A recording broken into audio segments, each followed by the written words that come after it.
একদিন আমাকে মনে পড়বে, কিন্তু সাহস করে ফোন দিতে পারবে না। লজ্জায় নিজেকে সংবরণ করবে। আমাদের এত গল্প আর এত স্মৃতি জমেছে যে তুমি অন্য কারো মাঝে আমার ছায়া দেখবে, কিন্তু সেখানে আর আমাকে পাবা না। একটা আক্ষেপ জন্ম নিবে তোমার ভিতরে। রাত গভীর হলে আমার ফেসবুক ওয়াল ঘুরতে মন চাইবে তোমার। হয়তো সব বাধা ভেঙে মনের সাথে যুদ্ধ করে হলেও আমার প্রতিটি পোস্ট দেখবে, হাসবে, রাগ করবে, কিন্তু আমাকে সেই অনুভূতি বলতে পারবে না।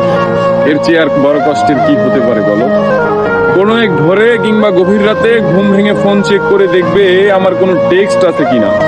আমাকে না পেয়ে তোমার যেই দীর্ঘশ্বাস জন্মাবে তা তোমার প্রাপ্য ছিল। আমি তো কোনো অন্যায় করিনি।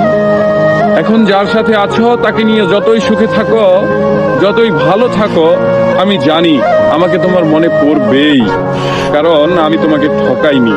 তার সাথে কাটানো প্রতিটি সুখময় মুহূর্তে আমি থাকবো তোমার মস্তিষ্কের একটা কোণে। এর চেয়ে বড় শান্তির আর কি হতে পারে বলো?